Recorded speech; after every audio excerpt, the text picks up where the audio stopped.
Bridges are stronger when built from both sides. Let's connect. Let's connect.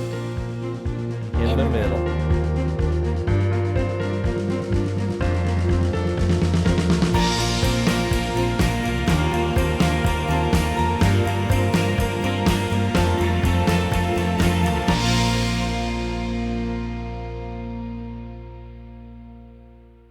Hello and welcome to Building Bridges, a show on the Greensboro Television Network that highlights ways members of the public and members of the police department can connect with each other. I'm your host, Sandra Hughes.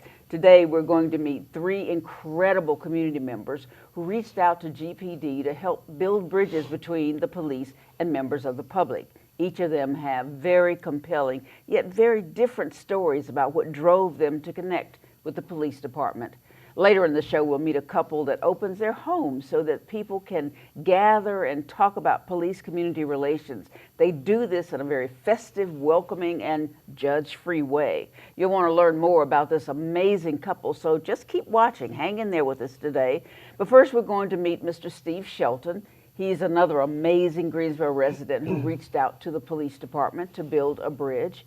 Joining him on the set are Lieutenant Jimmy Golden and Sergeant Bobby Bateman. Welcome to you all, gentlemen. Mr. Shelton, thank you for being on the show. Your family obviously went through some very tough times, and you were willing to come on and talk about it. Tell us what happened. Yes, ma'am. In the early morning hours of October 13th, my youngest son, Caleb, passed away from an apparent overdose. His journey to that point is somewhat documented in a film that we did called Caleb's Story. But Caleb's origin of prescription drug abuse began with just an exceptional athletic career. Mm-hmm. He was a pitcher here at Western Gifford High School, baseball scholarship to North Carolina A&T State University, and later also played at St. Benedict's College in Columbia, South Carolina. But he had a number of injuries through his career, 2 shoulder surgeries, 4 labrum tears. Shortly after college, a horrific motorcycle accident with rods inserted in his fibula. Yeah. So each time he was prescribed really increasing amounts of opiates for pain, which escalated over a period of time to what we thought was an addiction. I'm here really as to reach out to the police department as a thank you for their presence in my home that night. I was traveling on business in Chicago. So in a very chaotic, frenzied, tragic event, the officers on the scene there that night showed a great deal of professionalism, compassion, and I think really helped my wife and my oldest son through a difficult period. That sounds like a very difficult period, and we appreciate you being able to tell us, because can you imagine that there are lots of other families out there that may be going through something similar? Absolutely. The opiate abuse in our communities, in our local community, statewide and nationwide, is at epidemic proportions. Mm-hmm. And I think that there's not enough really being said to address it through education, to try to help our youth understand what the risk and the dangers are in this type of environment. So you know, Lieutenant, about what he's talking about. Yes, ma'am. Is that right? I mean, this is his story, but there are other stories, right? Absolutely. There are countless numbers of stories just like this, and we're not immune to it. There are folks within our own agency who suffer with the same thing with family members. Mm-hmm. But Mr. Shelton's story is to me a fantastic example of what we're trying to do here when we talk about building bridges. Mm-hmm. He saw a need in this community, in this area, and he reached out to us to partner with us. And even he came about a week or so ago. We held a training session for our instructors so that we can provide Narcan training department-wide. And Mr. Shelton came and shared his story with us. And I thought that was fantastic because, over time, police officers kind of distance themselves from a lot of the tragedy that we see, and we don't have that same personal connection that the folks who are going through it may have. But for him to come in and share that with us was a good kind of reminder for us that this affects everybody across the board, no matter what walk of life you come from. So we can't express our gratitude to him enough. So it's not like police officers go handle a situation and then, sing a song and walk away. No, and like the Lieutenant was saying, you have to have barriers in place sometimes, because you have to insulate yourself sometimes, because otherwise what you see, obviously we're human, it has a huge impact on us and can go into our personal lives and stuff. So it's just natural for us to kind of distance ourselves as much as we can so that we can do our job and not lose it. And so, but because of that, sometimes you do kind of lose touch with the person and the individual or the family, because you're there for just a short period of time, and you go on, and we don't often hear or see about what happened after we're gone. So it's unfortunate, but it's important that we hear from families sometimes that, hey, look, this is what happened. I appreciate it. This is how you reached out to us, how we appreciate it, because we may not hear that otherwise. So it brings a very human element back into what we do sometimes. So are you able to use his story, and I don't mean use in that sense, but are you able to take his story and work with the people that come along later? Are you referring to the People who folks have the within our same agency? kind of situation that he had? Absolutely. I think it also helps those folks to see that we are not isolated, we're not distant from them, that we're invested in this issue as well. And again, with folks like this reaching out to us to build those partnerships. Building bridges doesn't stop once it's there. In order to maintain effectiveness, which is part of our goal in this department, we have to have good partnerships throughout the community. So for them to be able to relate to us and see that connection is vital. So, sometimes when people have a situation like yours, Mr. Shelton, they think this is just me. This is, just my family. But, and sometimes you don't think about the fact that maybe somebody right down the street's having the same situation. Is that how you felt?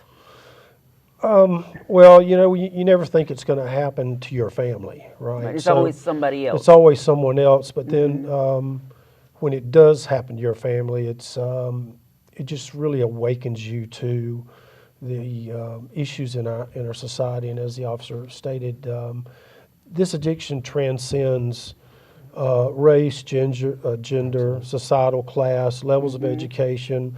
It does not discriminate who it impacts. And I think for the officers to be able to carry Narcan, it provides just another avenue for a first responder to possibly save a life and give that person a second chance. Tell us more about Narcan. Narcan is a medication that's used to counteract the effects of narcotics. And it can be administered a lot of different ways. The way we'll be using it, it will be as a nasal spray. We'll go up into to one-time use, one-time dose that the officers will administer, and it counteracts the effects of any narcotics they may have in their system. It's been around, and I don't want to speak above my head, but it's been around for a long time. And I think there's several other agencies that may actually have it.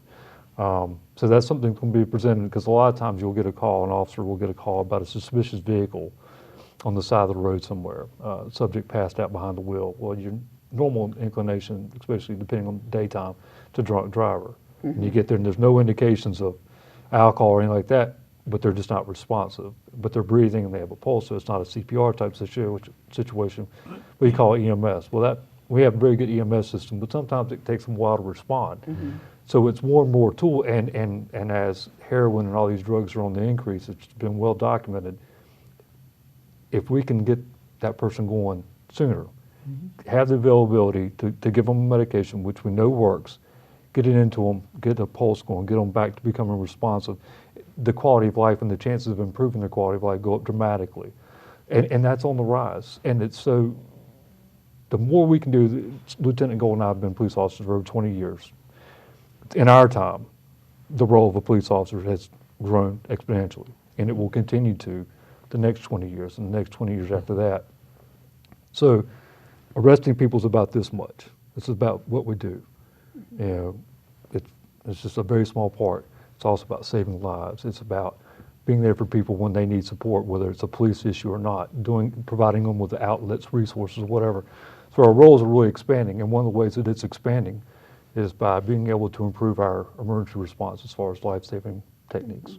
And one of the things that we are excited about doing on this show, called Building Bridges, is to let people out there in our viewing audience know that it's just not about being arrested. Right. It's about helping. Is that right? Absolutely. Actually, I'd reiterate what Sergeant Bateman said, that law enforcement, making arrest is such a small percentage of what we do. My assignment in the department right now is working in the training division. So we run the police academy, and one thing that I try to get across to our recruits is that, in the times that we live in, the police really, we have to be whatever society needs us to be. And that's whether it's a law enforcement, a counselor, a caregiver, or just somebody to listen. Right.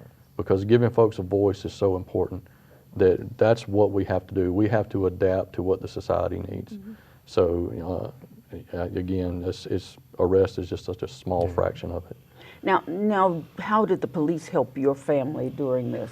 Well, during this event, the detectives that were on scene actually were able to take my wife and my oldest son into a different part of the house while the first responders worked feverishly to save his life. And I think that what's lost a lot of times is that these men and women are highly trained professionals, can be very compassionate people, and I don't think our citizens of our great city really give them on an individual basis or as a group or a team basis the recognition that they so deserve.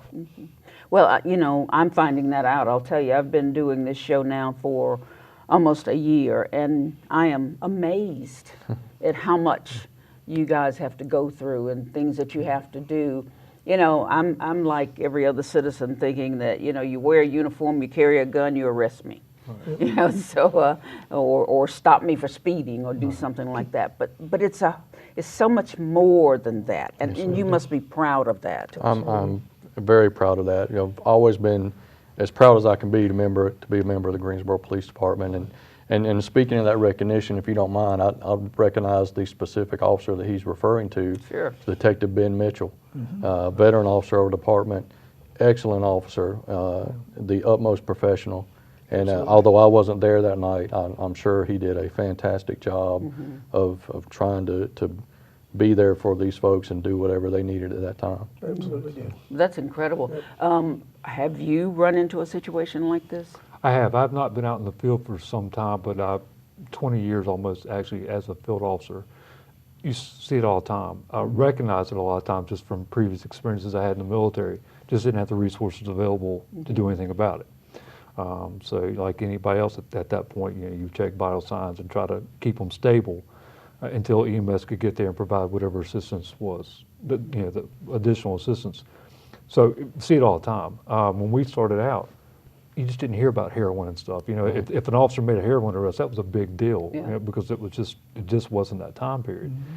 And you hear on the radios and stuff now, you hear the calls going out weekly, sometimes daily. You'll hear calls that appear to be of that type of a nature. It's like, man, we really have a need for this, more so than we've ever had it since we started out. So I've experienced it. I know Lieutenant Golden has been in those situations also. We just couldn't act on it. Now we'll be able to get the process started, to get that process started that much sooner. So yes, ma'am, it's very much needed. Yeah, I think that's wonderful. The first time I heard of heroin, remember I'm a very old person, it was when I was in college back in the 60s. And it, like, what is this thing you call heroin? But now, over the years, I have seen it, grow, and now, right now in particular, it has just sort of blossomed. It really has. If you don't mind me adding, Sure. that, some of the training that we received showed that from 2013 until now, the number of incidents of heroin overdoses has basically doubled in Guilford County. There was roughly 500 then, and there's been over 1,000 this year. So it's so important to get this training out to as many agencies as we can. So are you going to be able to do that? Yes, ma'am. Get it Absolutely. out? Yes, ma'am. Okay. Yes, And ma'am. I guess you'll be willing to help And with any your way- story? Any way I can. Yes, Well, ma'am. That's wonderful. And I thank you very much for telling us Thank your you. story. That takes a lot of strength, and Thank we you. appreciate that, because you can't imagine how much you're helping somebody else by telling us this. Thank you so right, much. guys? Yes, ma'am. Absolutely. Absolutely. Well, it's Thank you, time guys. for us to. Yep. Oh, let me get you. Yes, sir. Justin. Absolutely. Time for us to take a quick break, so stay with us. When we return, we'll welcome two new guests to our program, Building Bridges.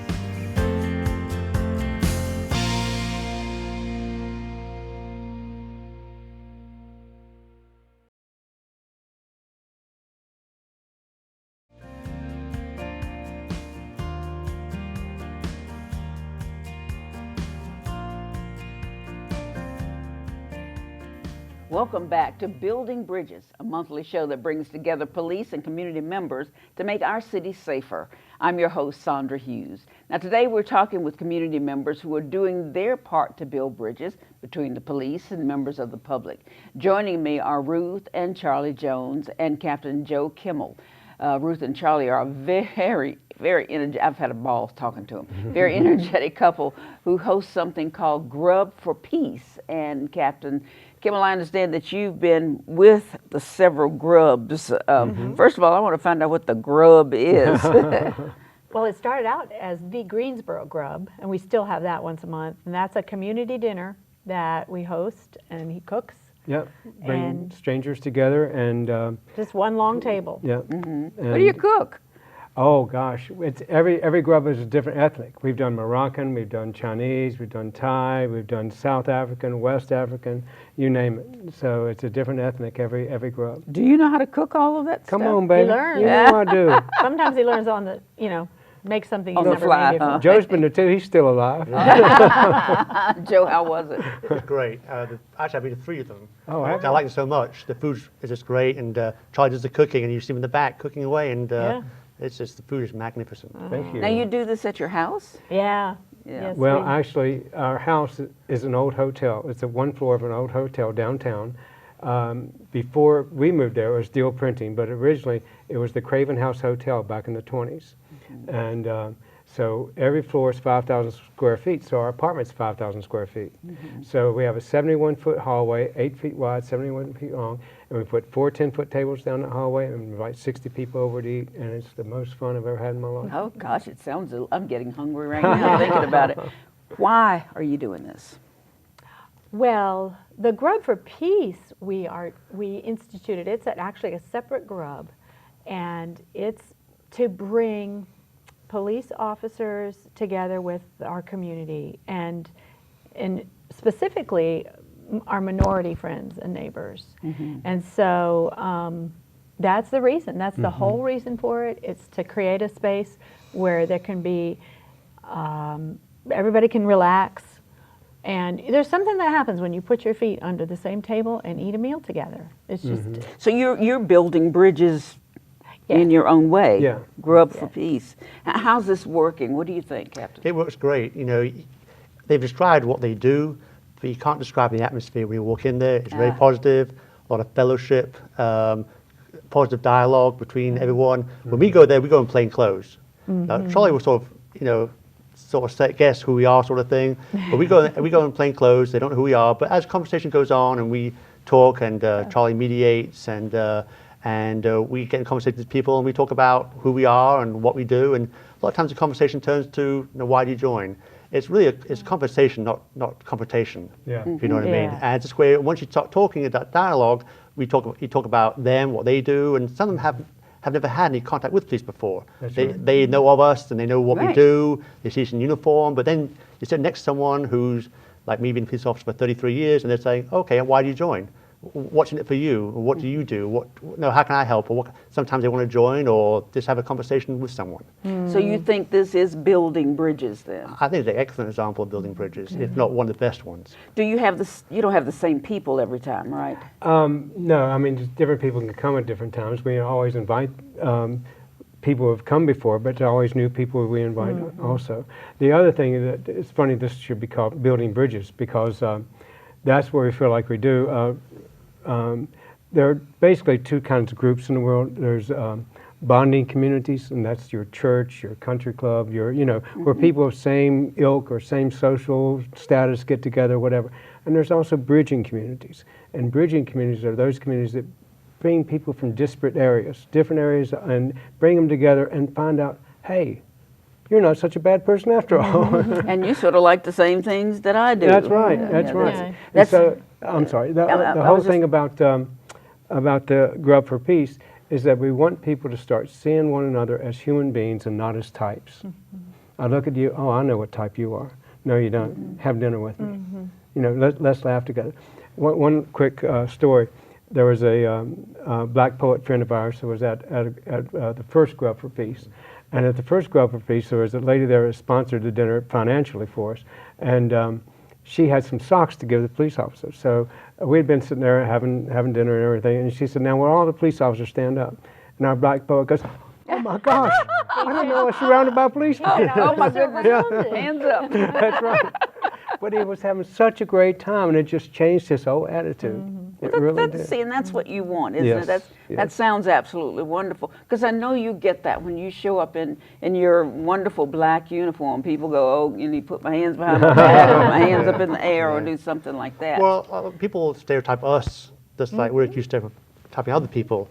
And so we have the same problems as everyone else. But when you go to these meetings with Charlie and Ruth, you find out we all have the same fears, the wants and desires, and we still want to do good for society. We just do it different ways. Yeah. And once you understand that and talk to them about their families, sports, Greensboro, the food, they do their act, and suddenly it's like we're all like each other. Yeah. There is no difference. We have the same, the same fears and the same wants. I asked a young man one time, I said, if you lived in a house and the house next door to you was for sale and a couple bought it and they have children in the yard, you're fine with it. I said, but if you see a gentleman in his black police uniform moving next door, what does that do? And he says, oh, I don't bother him. Yeah. And I'm thinking, but he's a father, he's a husband, Yeah. Right. he's Yes. he's a community citizen and all that stuff. So we're trying to work hard Exactly. to get that done. How many have you done, Grubs for Peace? We have done 3, and we're about to have a 4th one. I'm sorry, I got to contradict that. Oh, we've We've done 4? already. Okay, we've done 4. Okay. And we're about to The have our 5th 5th one will be,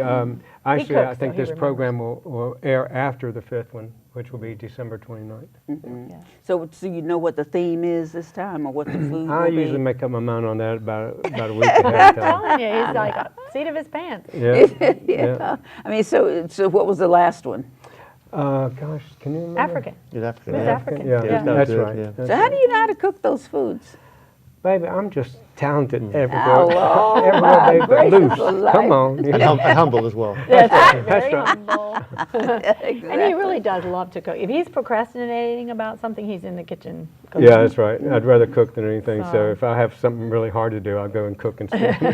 I was going to say, Charlie's really the moderator during the whole thing. He's a conduit where everyone goes through and comes out. And he breaks the ice, and he's almost like the there's roast sort of thing. Just start the conversation going, and then be like, okay, I'm out, sort of thing, and it goes from there. Yeah. Yeah, he's not genteel. He's a very, he yells at people. Oh, That's basically. right. That's Gets them in line. But So how do you know who to invite?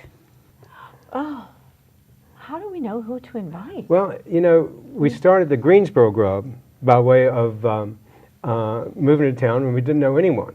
So we would just meet people at the grocery store or whatever and say, you may be interested in a dinner. We had these little cards that Yeah, we and handed out. may be interested in a dinner we have at our house called Greensboro Grub. And so that's really how it is. But at this point, it's more friends inviting friends. I see. So about half the people that show up this next time will be people that their friends invited that we don't have no idea who they are. So is that the way it happened with the African dinner? Yes. So was everyone there African?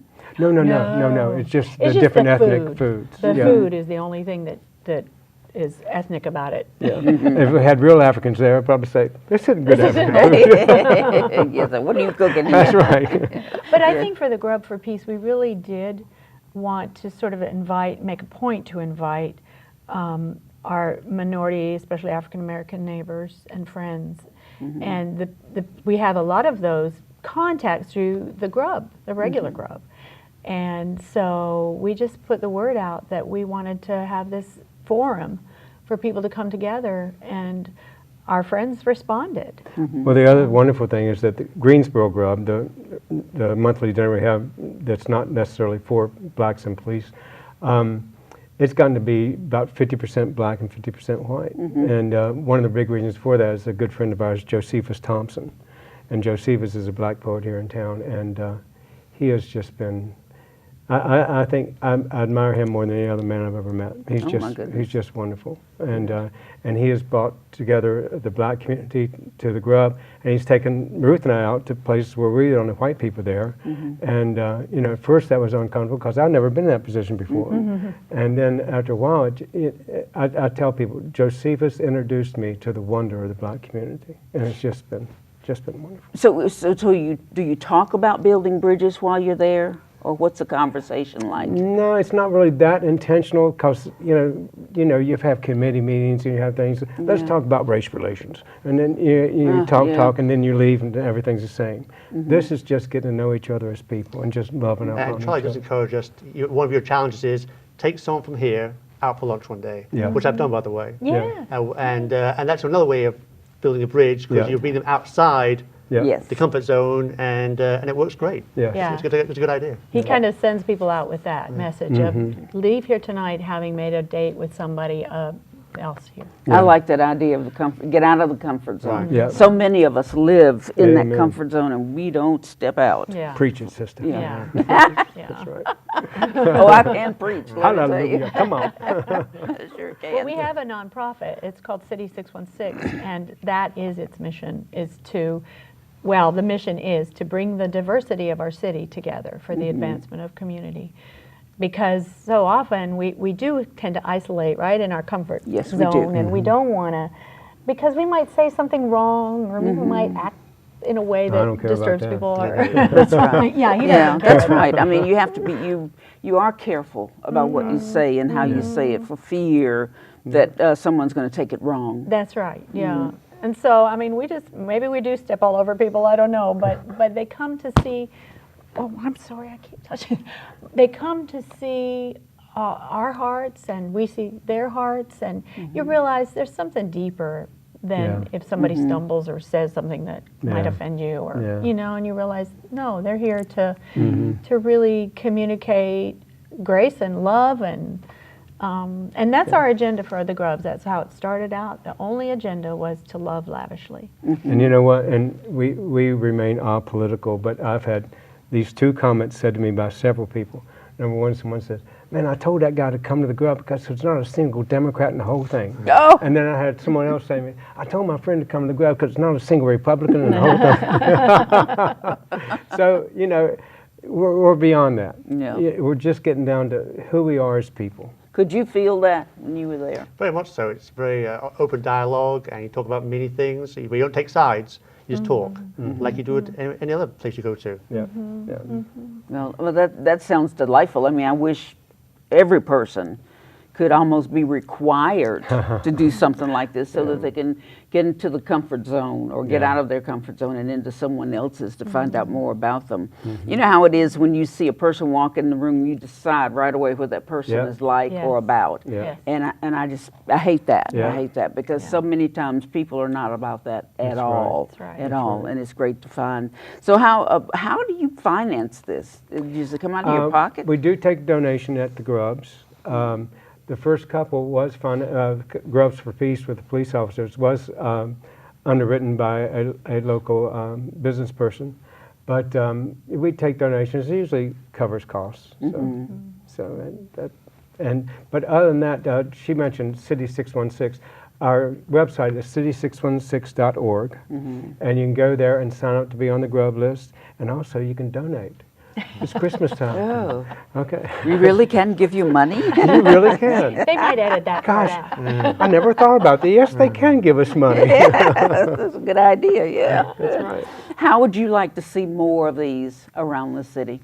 I'd love to see more, and I encourage officers to come to the ones that we do just to see it. And I think it'd be great if other people could take up the mantle and do the same thing in their own little way. And I think small victories we'll get there in the long run. That's right. You got to start small and we'll grow. That's right. Yeah.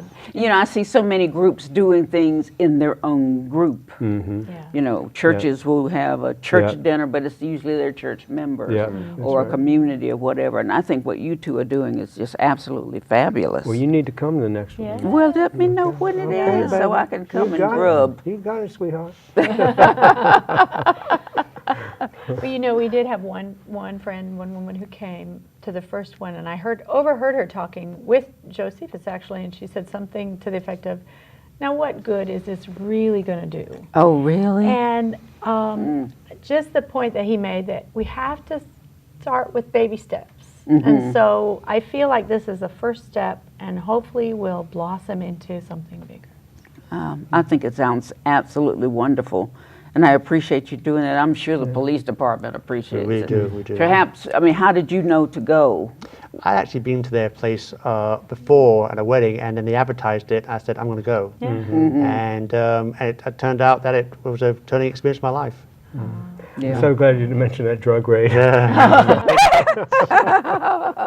I'd No, actually been that's to their just place a joke, before. right? That's just a joke, folks. Goodness. Well, you two have been delightful to talk to. I can't Thank reach you. all the way over, Thank but you. thank you so much for Thank you for being having here us. today, and I've had fun talking to you. It's been great. Well, I thank all of you for watching. I'd like to thank our guests for being a part of Building Bridges today. Each of them has shown us how every one of us has the power to make those connections and those partnerships that make all of our lives better. Maybe they have inspired you in some way to reach out and unite police with members of the public. Think about it.